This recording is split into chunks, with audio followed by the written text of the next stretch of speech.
प्रिय विद्यार्थियों, आज हम चर्चा करेंगे लागत विश्लेषण, कॉस्ट एनालिसिस।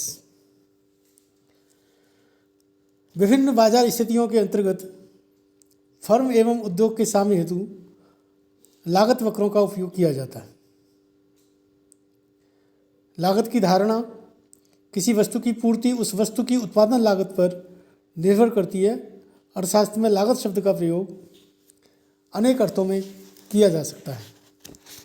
जैसे पहले मौद्रिक लागत, मनी कॉस्ट, इससे अभिप्राय मुद्रा की उस कुल मात्रा से है जो किसी वस्तु के उत्पादन करने में की जाती है। इसमें तीन मदें शामिल होती हैं। पहली है स्पष्ट लागतें, एक्सप्लिसिट कॉस्ट। ये वे लागतें हैं जिनका भुगतान उत्पादनकर्ता वास्तव में उत्पादन के साधनों के स्वामियों को अथवा अन्य व्यक्तियों को करता है, जैसे श्रमिकों की मजदूरी, कच्चे माल की कीमत, उधार पूंजी पर ब्याज, मकान या भूमि का किराया इत्यादि। दूसरे प्रकार की लागतें हैं अस्पष्ट लागतें, इम्प्लिसिट कॉस्ट। उत्पादनकर्ता के स्वयं के साधनों का मूल्य अस्पष्ट लागतें कहलाता है, यद्यपि उसे नकद भुगतान करने की आवश्यकता नहीं होती है, जैसे साहसी का प्रबंधक के रूप में कार्य करना, लगाई गई पूंजी, भूमि तथा अन्य साधनों की कीमतें। व्यवहार में कोई भी उत्पादक इन कीमतों में मौद्रिक लागत में शामिल नहीं करता है, परंतु आर्थिक दृष्टिकोण से ऐसा करना आवश्यक हो जाता है।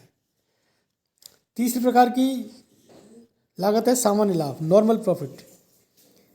यह लाभ की वह न्यूनतम मात्रा है जो उत्पादक या फर्म को उस उद्योग में बने रहने के लिए अवश्य ही मिलनी चाहिए, नहीं तो वह दीर्घकाल तक उद्योग विशेष में काम नहीं करेगा। सामान्यतः सामान्य लाभ को अस्पष्ट लागतों के अंतर्गत शामिल कर लिया जाता है। अतः हम सूत्र रूप में कह सकते हैं कि मौद्रिक लागत बराबर स्पष्ट लागतें प्लस अस्पष्ट लागतें प्लस सामान्य लाभ। अब हम चर्चा करेंगे वास्तविक लागत, रियल कॉस्ट।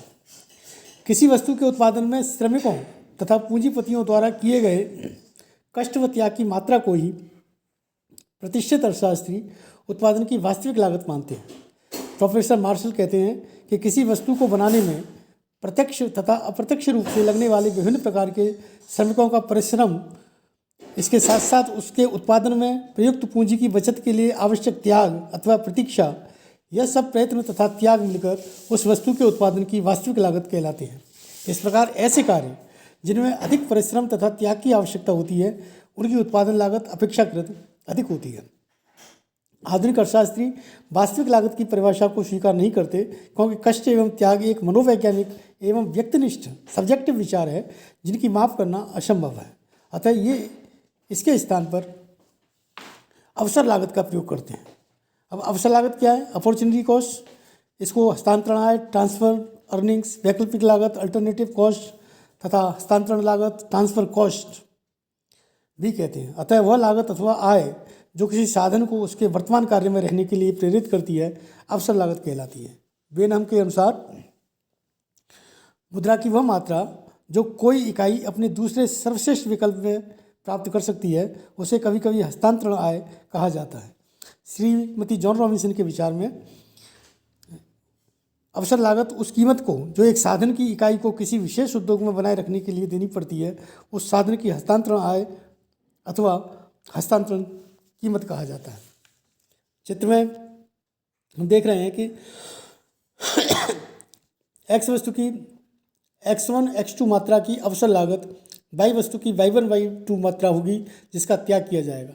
एमर रेखा रूपांतरण रेखा, ट्रांसफॉर्मेशन लाइन कहा जाता है, क्योंकि इस रेखा के एक बिंदु से दूसरे बिंदु पर आने से एक वस्तु का दूसरी वस्तु में रूपांतरण हो सकता है।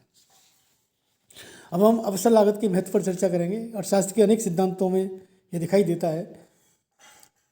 पहला है महत्व, मूल्य प्रणाली का केंद्र बिंदु।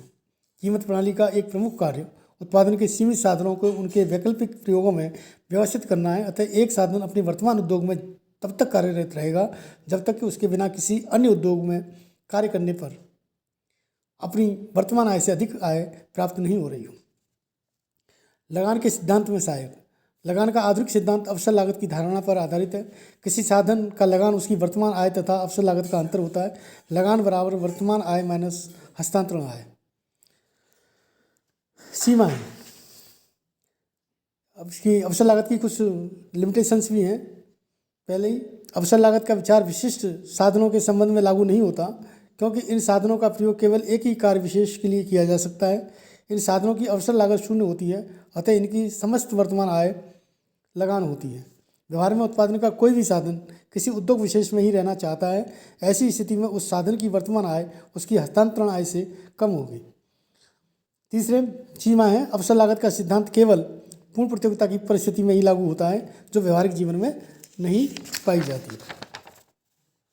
अब कुल लागत, औसत लागत तथा सीमांत लागत, इन पर चर्चा करेंगे। Total cost, average cost and marginal cost. कुल लागत किसी वस्तु की एक निश्चित मात्रा का उत्पादन करने पर फर्म को जितना व्यय करना पड़ता है उसे फर्म की कुल लागत कहते हैं। उदाहरण के लिए, यदि एक फर्म किसी वस्तु की 100 इकाइयाँ उत्पन्न करती हैं तथा उसके उत्पादन हेतु 10,000 रुपये व्यय करने पड़ते हैं, तो यह 10,000 रुपये उस फर्म की कुल लागत होगी। इसको सूत्र रूप में हम इस प्रकार व्यक्त कर सकते हैं कि TC = सिग्मा MC।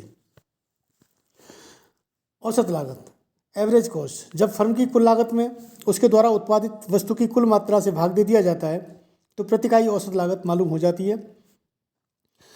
सूत्र रूप में हम औसत लागत AC बराबर कुल लागत बटे कुल उत्पादन TC/Q। ऊपर के उदाहरण में हम देख रहे हैं कि 10,000 रुपये कुल लागत है और कुल उत्पादन है 100 इकाइयाँ, तो 10,000/100 बराबर 100 रुपये औसत लागत होगी। उत्पत्ति के नियम लागू होने से प्रारंभ में AC गिरती है, न्यूनतम होती है और फिर बढ़ने लगती है, अर्थात AC U आकार की होती है। सीमांत लागत, मार्जिनल कॉस्ट, यह कुल लागत में हुए उस परिवर्तन को व्यक्त करती है जो उत्पादन की अतिरिक्त मात्रा की प्राप्ति हेतु फर्म द्वारा वहन की जाती है। दूसरे शब्दों में हम कह सकते हैं कि एक अतिरिक्त इकाई के प्रयोग करने से कुल लागत में जो वृद्धि होती है उसको हम सीमांत लागत कहते हैं। सूत्र रूप में MC बराबर डेल्टा TC/डेल्टा Q। यहाँ डेल्टा TC कुल उत्पादन लागत में परिवर्तन बटे डेल्टा Q कुल उत्पादन में परिवर्तन। दूसरे रूप में MC बराबर TCN-1। यहाँ TCN n इकाइयों की कुल लागत है और TCN-1 n-1 इकाइयों की कुल लागत है। अब हम सीमांत लागत तथा औसत लागत में क्या संबंध है, relationship between MC and AC, इस पर चर्चा करेंगे। MC तथा AC का संबंध उत्पत्ति के नियमों की क्रियाशीलता पर आधारित होता है। उत्पत्ति वृद्धि नियम की दशा में जब AC गिर रही होती है तो MC AC की अपेक्षा अधिक तेजी से गिरती है तथा AC से सदैव कम रहती है। दूसरे संबंध है, उत्पत्ति समता नियम की दशा में जब AC स्थिर रहती है तो MC भी स्थिर रहती है तथा AC के बराबर रहती है। तीसरा, उत्पत्ति ह्रास नियम की दशा में जब AC बढ़ रही होती है तो MC तेजी से बढ़ती है तथा सदैव AC से अधिक होती है। जैसा कि हम चित्रों से स्पष्ट कर रहे हैं कि A चित्र में उत्पत्ति वृद्धि नियम है तो AC गिर रही है तो MC भी गिर रही है, लेकिन MC AC से नीचे है। उत्पत्ति समता नियम B चित्र में हम देख रहे हैं कि AC बराबर MC के हैं, और जब उत्पत्ति ह्रास नियम की स्थिति हो जाती है तो जब AC बढ़ती है तो MC भी बढ़ती है, लेकिन MC उससे अधिक तेजी से बढ़ती है। AC तथा MC के संबंध को हम चित्र के द्वारा भी स्पष्ट कर सकते हैं। चित्र से स्पष्ट है कि जब तक AC गिरती है तब तक MC रेखा उसके नीचे रहती है, और जब AC उठना आरंभ हो जाती है तब MC रेखा AC रेखा को निम्न बिंदु पर काटते हुए तेजी से ऊपर उठने लगती है। हम चित्र में इसको देख रहे हैं। धन्यवाद।